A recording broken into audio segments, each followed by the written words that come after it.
சோழவந்தான் அருகே பட்டியல் சமூக மக்கள் குடிநீர் தொட்டியில் வளம் கண்டதாக தகவல் பரவிய நிலையில் சட்டமன்ற உறுப்பினர் வெங்கடேசன் நேரில் ஆய்வு செய்தார். மதுரை மாவட்டம் சோழவந்தான் அருகில் உள்ள கருப்பட்டி ஊராட்சிக்குட்பட்ட அமைச்சியாபுரம் கிராமத்தில் பட்டியல் சமுதாயத்தைச் சேர்ந்த 600க்கும் மேற்பட்ட பொதுமக்கள் வசித்து வருகின்றனர். இந்நிலையில் கடந்த சில நாட்களுக்கு முன்பு இங்கு புதிதாக கட்டப்பட்ட குடிநீர் தொட்டியில் மலம் கலக்கப்பட்டதாக சமூக வலைதளங்களில் செய்தி வெளியானதை தொடர்ந்து பல்வேறு அதிகாரிகள், காவல்துறை சார்ந்த அதிகாரிகள் மற்றும் அரசியல் கட்சியினர், சமூக ஆர்வலர்கள் என அமைச்சியாபுரம் கிராம மக்களை சந்தித்து குடிநீர் தொட்டியில் மலம் கலக்கப்பட்டது குறித்து பொதுமக்களிடம் கேட்டறிந்து சென்றனர். இதனைத் தொடர்ந்து சோழவந்தான் சட்டமன்ற உறுப்பினர் வெங்கடேஷ் நேரடியாக அமைச்சியாபுரம் பொதுமக்களை சந்தித்து பொதுமக்களுக்கு குடிநீர் வழங்க ஏற்பாடு செய்ய அதிகாரிகளுக்கு ஆலோசனை வழங்கினார். செங்குன்றம் அருகே திருடச் சென்ற கூலி தொழிலாளியை கொடூரமாக தாக்கி கொலை செய்த தனியார் தொழிற்சாலை உரிமையாளர் மகன் உட்பட 4 பேர் கைது செய்யப்பட்டுள்ளனர். திருவள்ளூர் மாவட்டம் செங்குன்றம் அடுத்த காட்டுநாயக்கன் நகர் பகுதியைச் சேர்ந்தவர் கூலி தொழிலாளி மணிமாறன்.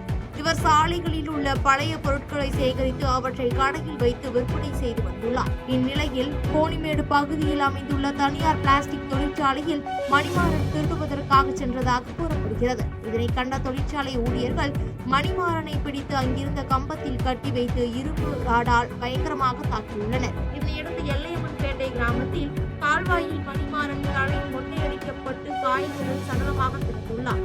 இதுகுறித்து தகவல் அறிந்து வந்த செங்குன்றம் காவல்துறையினர் மணிமாறன் சடலத்தை கைப்பற்றி உடற்கூறு ஆய்விற்காக சென்னை ஸ்டான்லி அரசு மருத்துவமனைக்கு அனுப்பி வைத்தனர். தொடர்ந்து இதுகுறித்து அறிந்த அவரது உறவினர்கள் கொலைக்கு காரணமானவர்களை கைது செய்ய கோரி தொழிற்சாலையை முற்றுகையிட்டதால் பரபரப்பு ஏற்பட்டது. இதனையடுத்து தொழிற்சாலையின் உரிமையாளர் மகன் உட்பட 4 பேரை கைது செய்த காவல்துறையினர் தொழிற்சாலை உரிமையாளர் கலீலை தேடி வருகின்றனர். திருச்சியில் மருத்துவ சுற்றுலாவை கொண்டு வருவதற்கான பணிகளை மேற்கொண்டு வருவதாக பாராளுமன்ற உறுப்பினர் துரை வைகோ பேட்டியளித்துள்ளார். திருச்சி விமான முனையத்தின் ஆலோசனை குழு கூட்டத்தில் கலந்து கொண்ட பின் திருச்சி நாடாளுமன்ற உறுப்பினரும் விமான முனையத்தின் ஆலோசனை குழு தலைவருமான துரை வைகோ செய்தியாளர்களை சந்தித்து பேட்டியளித்தார். அப்பொழுது பேசிய அவர், திருச்சி விமான முனையத்தின் ஆலோசனை குழு கூட்டம் நடைபெற்றது என்றும் விமான பணிகளின் வசதிகளை மேம்படுத்துவது, விமான சேவையை அதிகப்படுத்துவது உள்ளிட்ட அம்சங்கள் விவாதிக்கப்பட்டன என்றும் விமான முனையத்தின் ஓடுதளம் விரிவாக்கம் செய்வதற்கான பணிகளுக்காக 90% விழுக்காடு நிலம் கையகப்படுத்தப்பட்டுள்ளது என்றும் மேலும் 10 விழுக்காடு நிலத்தை கையகப்படுத்த வேண்டியுள்ளது என்றும் நிலத்தை கையகப்படுத்தும் பணி துரிதப்படுத்தப்படும் என்றும் விமான நிலையத்தில் உணவகம், மருந்தகம், திருச்சி விமான நிலையத்தின் ஆலோசனை குழு கூட்டம் நடைபெற்றது என்றும் விமான பணிகளின் வசதிகளை மேம்படுத்துவது, விமான சேவையை அதிகப்படுத்துவது உள்ளிட்ட அம்சங்கள் விவாதிக்கப்பட்டன என்றும் விமான நிலையத்தின் ஓடுதளம் விரிவாக்கம் செய்வதற்கான பணிகளுக்காக 90% விழுக்காடு நிலம் கையகப்படுத்தப்பட்டுள்ளது என்றும் மேலும் 10 விழுக்காடு நிலத்தை கையகப்படுத்த வேண்டியுள்ளது என்றும் நிலத்தை கையகப்படுத்தும் பணி துரிதப்படுத்தப்படும் என்றும் விமான நிலையத்தில் உணவகம், மருந்தகம் திறக்கப்படும் என்று தெரிவித்தார். ஏர்போர்ட் டைரக்டர் கேட்கும்போது நீர்வளத்துறை கிட்ட சில அப்ரூவல்ஸ்க்காண்டி பெண்டிங் சொல்லியிருந்தாரு. அவருமே புதுசாக பொறுப்பேற்றிருக்கிறார். பழைய டைரக்டர் 3 மாதத்துக்கு முன்னாடி அவர் கிளம்பி அவர் போயிட்டார். இப்போ புதுசாக வந்திருக்கிறாரு. அப்போ தான் நான் சொன்னாலும் முன்னாடியே என்கிட்ட சொல்லியிருந்தாங்கன்னா கன்சர்ன் அவர் டிபார்ட்மெண்ட் டைரக்டர் ஆஃபீஸர்ஸ்கிட்ட பேசியிருப்பேன்னு சொல்லியிருந்தாரு. அப்புறம் மாவட்ட ஆட்சியர்கிட்ட பேசி டிஆர்ஓ அவங்ககிட்டையும் பேசி அந்த ஃபைலோட ஸ்டேட்டஸ் தெரிஞ்சுக்கிட்டு அது எப்படி அந்த அப்ரூவலை துரிதப்படுத்துறதுக்கான எல்லா இதையும் நம்ம ஆலோசனை சொல்லி அது அநேகமாக 2 வாரத்தில் 3 வாரத்தில் அது வந்துடும் சொல்லியிருக்கிறாங்க. புதுச்சேரி மத்திய பல்கலைக்கழகத்தில் போராட்டத்தில் ஈடுபட்ட மாணவர்களை போலீசார் வலுக்கட்டாயமாக கைது செய்த நிலையில் 6 மாணவிகள் உட்பட 24 பேர் மீது போலீசார் வழக்கு பதிவு செய்துள்ளனர். புதுச்சேரி காலாப்பட்டு மத்திய பல்கலைக்கழகத்தில் தொடர்ச்சியாக மாணவிகள் பாலியல் துன்புறுத்தலுக்கு ஆளாகுவதாகவும் மாணவிகளின் பாலியல் குற்றச்சாட்டுகளை பல்கலைக்கழக நிர்வாகம் மூடி மறைப்பதாக குற்றம் சாட்டி 100க்கும் மேற்பட்ட மாணவர்கள் துணைவேந்தர் அலுவலகத்தை முற்றுகையிட்டு தர்ணா போராட்டத்தில் ஈடுபட்டனர்.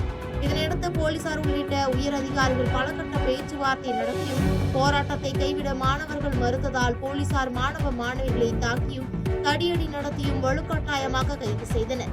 தொடர்ந்து 6 மாணவிகள் உட்பட 24 பேர் மீது 4 பிரிவுகளின் கீழ் போலீசார் வழக்கு பதிவு செய்துள்ளது அப்பகுதியில் பெரும் பரபரப்பை ஏற்படுத்தியுள்ளது. சேப்பாக்கம் எழிலக வளாகத்தில் பழைய ஓய்வூதியத்தை மீண்டும் நடைமுறைப்படுத்த வேண்டி மதுவிலக்கு மற்றும் ஆயத்தீர்ப்புத்துறை உள்ளிட்ட துறைகளைச் சேர்ந்த அதிகாரிகள் போராட்டத்தில் ஈடுபட்டனர். சென்னை சேப்பாக்கம் எழிலக வளாகத்தில் வருவாய் நிர்வாக ஆணையரகம் மற்றும் பேரிடர் மேலாண்மை துறை, மதுவிலக்கு மற்றும் ஆயத்தீர்வுத்துறை, தமிழ்நாடு பேரிடர் அபாய குறைப்பு முகமை அலுவலர்கள் ஆகிய சங்கங்கள் இணைந்து ஒருநாள் கருப்பு பட்டை அணிந்து பழைய ஓய்வூதியத்தை மீண்டும் நடைமுறைப்படுத்த வேண்டிய ஆர்ப்பாட்டத்தில் ஈடுபட்டனர். இது தொடர்பாக செய்தியாளர்களிடம் பேசிய தமிழ்நாடு வருவாய்த்துறை ஆணையரக அலுவலர் சங்கத்தின் துணைத் தலைவர் ஆனந்த், தங்களுடைய நீண்ட நாள் கோரிக்கையான பழைய ஓய்வூதியத்தை நடைமுறைப்படுத்த வேண்டும் என்றும், அடுத்த கட்டமாக அனைத்து சங்கங்களுடன் இணைந்து எடுக்கும் முடிவுகளில் நாங்களும் இணைந்து செயல்படுவோம் உள்ளிட்ட 5 அம்ச கோரிக்கைகளை வலியுறுத்தி கருப்பு பட்டை அணிந்து ஆர்ப்பாட்டம் நடைபெற்றது என தெரிவித்தார். ஓய்வூதிய குழுவும் பிற துறை சங்கங்கள் கிட்டத்தட்ட 125 சங்கங்களை அழைத்து பேசி அவர்களுடைய தெளிவுரையும் கேட்டு பழைய பென்ஷன் திட்டம் மீண்டும் நடைமுறைப்படுத்துவது எதற்காக என்பதை குறித்து ஒரு விளக்க உரையை தந்தும் 30/9/2025 அன்று இறுதி அறிக்கையை தாக்கல் செய்யாமல் இடைக்கால அறிக்கையை தந்து தமிழ்நாடு அரசு ஊழியர் ஆசிரியர்கள் மத்தியிலே மிகவும் மன வருத்தத்தையும் உண்டாக்கி இதனை கண்டித்தும் வலியுறுத்தும் தமிழ்நாடு தலைமைச் செயலக அரசு ஊழியர் சங்கம் உத்தண்டியில் பாட்டாளி மக்கள் கட்சியின் மாவட்ட செயலாளர்கள் ஆலோசனை கூட்டம் கட்சித் தலைவர் அன்புமணி ராமதாஸ் தலைமையில் நடைபெற்றது. சென்னை அடுத்த உத்தண்டியில் பாட்டாளி மக்கள் கட்சியின் மாவட்ட செயலாளர்கள் ஆலோசனை கூட்டம் கட்சித் தலைவர் அன்புமணி ராமதாஸ் தலைமையில் நடைபெற்றது. இந்த கூட்டத்தில் பாமக கட்சி இளைஞர்கள் அணி தலைவர் பொறுப்புக்கு முன்னாள் செஞ்சி சட்டமன்ற உறுப்பினர் கணேஷ்குமார் தேர்வு செய்யப்பட்டதாக அறிவிக்கப்பட்டது. இதனைத் தொடர்ந்து கூட்டத்தில் பேசிய அன்புமணி ராமதாஸ், மருத்துவர் ராமதாஸ் நலமுடன் உள்ளார் என்றும், ஆனால் அவருடன் இருப்பவர்கள் அவரை ஓய்வெடுக்க விடாமல் தொல்லை செய்து கொண்டிருப்பதாகவும் குற்றம் சாட்டினார். தொடர்ந்து பேசிய அவர், 2021 சட்டமன்ற தேர்தலில் பாமக 200-300 வாக்குகளில் பல தொகுதிகளில் வெற்றி வாய்ப்பை இழந்தது போன்று 2026 தேர்தல் இருக்கக்கூடாது என வலியுறுத்தியவர், பாமக கட்சியின் நிலையை உயர்த்த வேண்டும் எனவும், கட்சியில் அதிக சட்டமன்ற உறுப்பினர்கள் வர வேண்டும் எனவும் தான் உழைத்துக் கொண்டிருப்பதாக தெரிவித்தார்.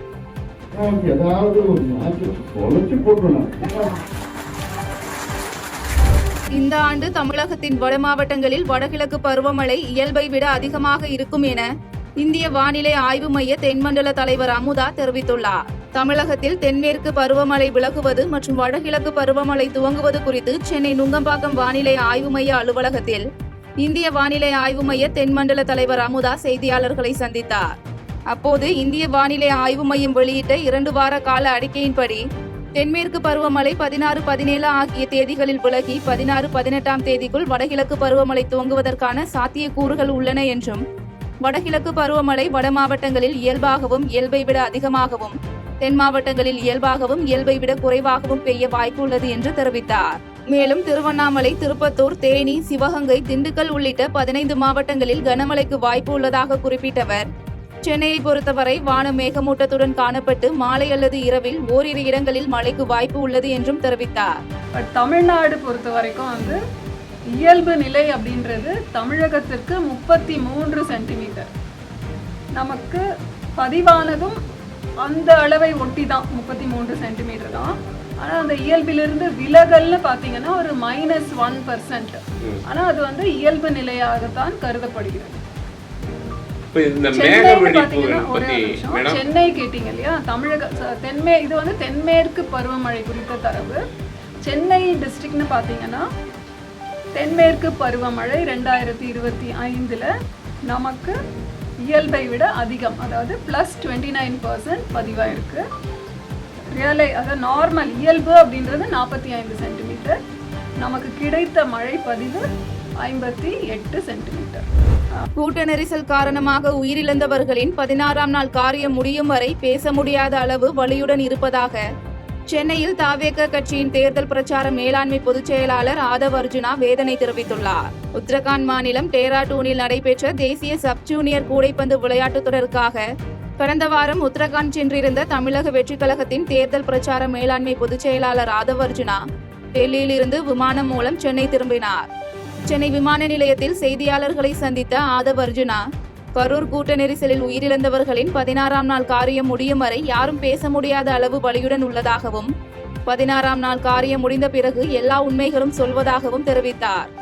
மேலும் உச்சநீதிமன்றத்தின் தீர்ப்புகளுக்காக ஒரு சாமானிய மனிதராக காத்துக்கொண்டு இருப்பதாக குறிப்பிட்டவர், சட்டத்திற்கு அப்பாற்பட்டு கடுமையாக கைது செய்யப்பட்ட கட்சியின் மாவட்ட செயலாளர்களை சட்டப்படி வெளிக்கொண்டு வரும் பணிகள் மேற்கொள்ளப்பட்டு வருவதாகவும் தெரிவித்தார். எங்க தலைவருடைய முடிவும் சரி, எங்களுடைய முடிவும் சரி, எந்த விதமான அரசியலோ இல்ல எங்க மேல ஒரு அவதூறுகளோ இல்ல எந்த விதமான ஒரு தவறான செய்திகளை பரப்பும் பொழுது நாங்கள் பதில் கொடுக்காதது எங்களுடைய வழிகளை எங்களுடைய மக்களுக்காக நாங்க அவங்களோட இருந்துகிட்டு இருக்கோம். 16 நாள் காரியம் முடிஞ்ச உடனே என்ன உண்மைகளோ அந்த உண்மைகளை கண்டிப்பாக சொல்லுவோம். பழனி அருள்மிகு தண்டாயுதபாணி சுவாமி கோயிலில் மத்திய இணையமைச்சர் எல் முருகன் சாமி தரிசனம் செய்தார். திண்டுக்கல் மாவட்டம் பழனி அருள்மிகு தண்டாயுதபாணி சுவாமி கோயிலுக்கு பாராளுமன்ற விவகாரங்கள் மத்திய தகவல் மற்றும் ஒலிபரப்புத்துறை இணையமைச்சர் எல் முருகன் கோவையிலிருந்து சாலை மார்க்கமாக வருகை தந்தார். பின்னர் பழனி வந்தடைந்த மத்திய இணையமைச்சர் எல் முருகனுக்கு கோயில் நிர்வாகம் மற்றும் பாரதிய ஜனதா கட்சியின் நிர்வாகிகள் ஆகியோர் வரவேற்பு அளித்தனர். பின்னர் தண்டாயுதபாணி சுவாமி கோயிலில் சாமி தரிசனம் செய்த மத்திய இணையமைச்சர் எல் முருகனுக்கு கோயில் நிர்வாகம் சார்பாக சிறப்பான மரியாதை செய்யப்பட்டது. தொடர்ந்து போகர் சன்னதிக்கு சென்று வழிபட்டவர் பின்னர் மக்களுடன் கலந்துரையாடினார். ஓமலூர் அருகே மலைப்பாதையை மேம்படுத்துவது குறித்து நெடுஞ்சாலைத்துறை அமைச்சர் ஏவா வேலு, சுற்றுலாத்துறை அமைச்சர் ராஜேந்திரன் ஆகியோர் ஆய்வு மேற்கொண்டனர். சேலம் மாவட்டம் கணவாய்ப்புத்தூர் கண்ணப்பாடி வழியே கொளவூர் சென்று ஏற்காடு வரை செல்லும் மலைச்சாலையை உள்ளூர் மக்கள் மற்றும் சுற்றுலா பயணிகள் பயன்படுத்தி வருகின்றனர். இந்நிலையில் இந்த மலைப்பாதையில் வனப்பகுதிக்கு உட்பட்ட பல்வேறு இடங்களில் சேதமாகியுள்ளதால் சாலை மேம்பாடு குறித்து பொதுப்பணித்துறை அமைச்சர் ஏவா வேலு மற்றும் சுற்றுலாத்துறை அமைச்சர் ராஜேந்திரன் ஆகியோர் ஆய்வு மேற்கொண்டனர். தொடர்ந்து ஒன்றிய சாலை, நெடுஞ்சாலைத்துறை சாலை, வனசாலை என பிரிக்கப்பட்டிருந்த இந்த சாலைகளை மொத்தமாக வனசாலையாக மாற்றி சாலையை 20 அடி அகல சாலையாகவும் கணவாய்ப்புத்தூர் கண்ணப்பாடி வரையும் கண்ணப்பாடியில் இருந்து நாகலூர் வழியே ஏற்காடு செல்லும் வகையிலும் சாலை அமைக்க திட்டமிடப்பட்டது. இதற்கான அறிக்கை முதலமைச்சரிடம் சமர்ப்பிக்கப்பட்டு பின்னர் நிதி பெறப்பட்டு சாலை அமைக்கப்படும் என்று பொதுப்பணித்துறை அமைச்சர் ஏவா வேலு தெரிவித்தார். செய்திகளை உடனுக்குடன் தெரிந்து கொள்ள கீழ்கண்ட கேபிள் மற்றும் டிடிஎச் நெட்வொர்க்குகளில் எம்நாடு செய்தி தொலைக்காட்சியை காணுங்கள். பாதகம் செய்பவரை கண்டால் நாம் பயம் கொள்ளலாகாது பாப்பா. மோதி மிதித்துவிடு பாப்பா, அவர் முகத்தில் உமிழ்ந்துவிடு பாப்பா. அண்மை செய்திகளை உடனுக்குடன் தெரிந்து கொள்ள இணைந்திருங்கள் எம்நாடு தொலைக்காட்சியுடன்.